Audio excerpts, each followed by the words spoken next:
আসসালামু আলাইকুম। এই ভিডিওটা যারা জাভাস্ক্রিপ্ট শিখতেছেন অর্থাৎ যারা প্রোগ্রামিং শিখতেছেন তাদের জন্য আমি জাভাস্ক্রিপ্টের একদম বেসিক একটা ফাংশন দেখাবো যার নাম হচ্ছে কল ফাংশন। ওকে, সো আমরা জেস ওয়ান একটা ফোল্ডার নিলাম, ফোল্ডারের ভিতরে একটা ফাইল নিচ্ছি। আচ্ছা, আমরা ওপেন করি CMD normal সিউডি code space dot, দেখেন ওপেন করলাম। হ্যাঁ, ওপেন করার পরে অ্যাজ ইউজুয়াল আমরা একটা index.html যেটা নাম চেঞ্জ করে দিছি click underscore function underscore with underscore button and click, অর্থাৎ আপনি একটা বাটনে ক্লিক করবেন, একটা ফাংশনকে কল করবেন, একটা বাটনে ক্লিক করবেন, একটা ফাংশনকে কল করবেন। ঠিক আছে, এখন এটা হচ্ছে একটা আইডি আর উপরের টুকু এটা HTML এর ফরম্যাট। হ্যাঁ, আপনি পেজটা দেখলে বুঝতে পারবেন, এগুলো সবাই জানেন যারা HTML জানেন। এখানে একটা বাটন নেবেন, অন ক্লিক লিখবেন, কল ফাংশন দিবেন। এই যে call function, click this button for call function, that's it. আমরা জাভাস্ক্রিপ্টে গিয়ে ফাংশন লিখবেন প্রথম, তারপরে কল ফাংশন দিবেন, সেকেন্ড ব্র্যাকেট দিবেন, একটা অ্যালার্ট দিবেন। অ্যালার্ট ফাংশন আপনাদের আমি বলছি, শিখাইছি। অ্যালার্ট লিখবেন awesome, you are so lucky, you are so lucky and beautiful, thank you। এই যে আপনি যা ইচ্ছা তাই লিখতে পারেন অ্যালার্টের ভিতরে। এই যে জিনিসটা লিখলাম, জাস্ট ফাংশন, কল ফাংশন কোথায় আছে, কল, এই যে কল, এটা এখানে লিখবেন, ফাংশন লিখবেন প্রথম, তারপরে কল ফাংশন দিবেন, তারপরে সেকেন্ড ব্র্যাকেট দিয়ে তার ভিতরে একটা অ্যালার্ট দিবেন। এতটুকু কাজ করার পরে দেখেন আমি যখন প্রোগ্রামে যাব, প্রোগ্রামে যাওয়ার পরে রাইট ক্লিক করব, ওপেন উইথ লাইভ সার্ভারে যাব, যাওয়ার পরে দেখেন এই যে প্রোগ্রামিং উইথ জাভাস্ক্রিপ্ট, এটা কিভাবে বানাইছি উপরে একেবারে শর্টকাট, এটা পারবেন আপনারা। লেখা আছে click this button for call function. দেখেন আমি যখন এই বাটনটাতে ক্লিক করব, দেখেন একটা ফাংশন আসবে, মানে একটা অ্যালার্ট বক্স আসবে, সেখানে ওই লেখাটা থাকবে। জাস্ট আপনি এখানে একটা ক্লিক করেন, ক্লিক করার সাথে সাথে আমার মেসেজটা চলে এসেছে, awesome, you are so lucky and beautiful, thank you। Okay, so এটা আপনাদের অ্যাসাইনমেন্ট, এটা আপনাদের করে দেখাতে হবে। এরকম আরো 4টা 5টা আপনারা বানাবেন কল ফাংশন। ঠিক আছে, বাটনে ক্লিক করছি, কল ফাংশন হচ্ছে। ওকে, আমরা আরো ফাংশন জানি, যেমন মনে করেন আমি যদি এখন সেম জিনিসটা অল্ট শিফট ধরে নিচে ক্লিক করি, হ্যাঁ দেখেন এখানে ক্লিক করার সাথে সাথে আরেকটা বাটন হয়ে গেছে, দেখছেন। এখন এই বাটনে আমি যদি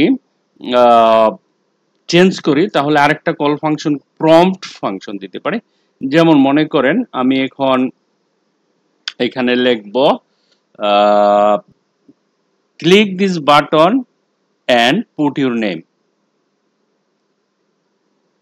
click this button and insert your name, your name. দেখেন এটা এরকমও দিতে পারি, একটা বাটন বানালাম, এটা দিলাম, আমি এইখানে চেঞ্জ করে দিতে পারি নেম, ইউর নেম, ধরেন আমি লিখতে পারি your just your name, Y O U R, কিছু বানাইতে চেষ্টা করতেছি। হ্যাঁ, okay, your name, your name একটা ফাংশনের নাম। সো আমি যখন এটাকে কন্ট্রোল সি দিয়ে কপি করে ঠিক নিচে লিখবো, এরকম আমি এইখানে লিখতে পারি, এটাকে চেঞ্জ করে আমরা শিখছি যেটা PROMPT, প্রম্পট। ওকে, তারপরে এরকম দিতে পারি এন্টার ইউর নেম, অথবা enter your name, your enter your your name, বা what's your name, enter your name, এরকম বলতে পারি, তাই না, এন্টার ইউর নেম। এখন এই ফাংশনটা যদি আমি রান করি তাহলে আমাকে কি করতে হবে দেখেন, প্রথম তো এটা তো রান হবে, এটা তো আমরা পারি, এটা আমরা কমান্ড করে রেখে দিই। হ্যাঁ, এটা আমাদের আপাতত দরকার না, আমরা দেখছি এখানে একটা ফাংশন কল ফাংশন হবে না, এখানে হবে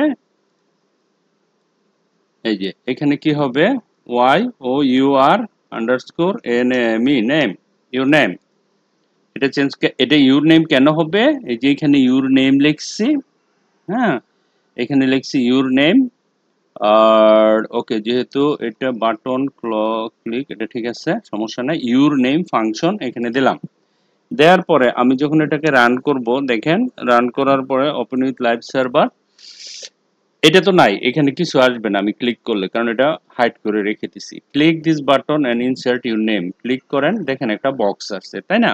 এন্টার ইউর নেম, আমি লিখলাম মোহাম্মদ। এই যে আমি কাজগুলি করতেছি না, বাটনে ক্লিক করতেছি, আসতেছে Asom, you are so lucky and beautiful একটা কথা। আবার এখানে বাটনে ক্লিক করলাম, আউটপুট আসছে, এন্টার ইউর নেম, ইউজার থেকে ইনপুট নিতেছি, ওকে করলাম, বাস ফিল আপ করে দিলাম। এই যে ঘটনাগুলো করলাম, দিস ইজ কল জাভাস্ক্রিপ্ট। একটা ওয়েবসাইটের মধ্যে এরকম বাটন থাকবে, ক্লিক করবেন একটা কিছু হবে, তাই না? বা একটা ডিসক্রিপশন আসবে, এই যে জিনিসগুলো এগুলি হচ্ছে জাভাস্ক্রিপ্ট।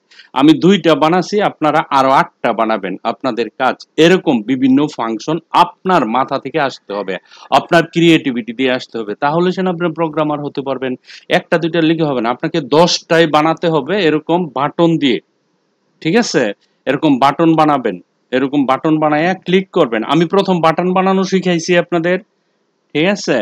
তারপরে জাভাস্ক্রিপ্ট অ্যাপ্লাই করবেন এটার মধ্যে, আরো অনেক কিছু আছে। আমরা প্রথম একটা ক্লাস বা 2টা ক্লাস লাগে সম্পূর্ণ বাটন, আমি প্র্যাকটিক্যালি দেখাবো ক্লাসে, আপনারা না পারলে there is no hesitation, no tension, okay? So click this button for, আমি যদি এখানে ধরেন এখানে যদি এটা অ্যাক্টিভ করে দেই, সাপোজ ধরেন আমি এটা অ্যাক্টিভ করে দিলাম, ওকে?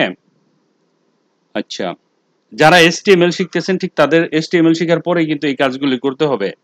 হ্যাঁ, যারা HTML শিখতেছেন একবার বিসমিল্লাতে, তাদের HTML কমপ্লিট হওয়ার পরে আমরা জাভাস্ক্রিপ্টে যাব। ওকে, এখন এখানে গেলাম, রাইট ক্লিক করলাম, দেখেন এখানে যদি আমি ওকে করি, এখন আমার এটাতে কাজ করবে। কি আসছে? Asom, you are so lucky and beautiful, thank you. Okay, fine. আমি যখনই ওকে করব, আবার পরেরটা তো অটোমেটিক আসার কথা, আসবে না যখন আমি ক্লিক করব তখন, কারণ দিস ইজ মাই ফাংশন। হ্যাঁ, আমি কিছু ফাংশনালিটি তৈরি করছি, এটাই তো আমার কাজ, এটাই তো করতে হবে আপনাকে, ঠিক আছে?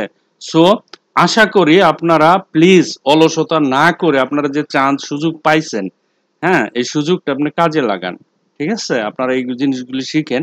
আমি তো একদম বেসিকের চেয়ে বেসিক থেকে শিখাইতেছি, যাতে আপনাদের হেজিটেশন না লাগে। Okay, thank you very much for watching this video. Okay.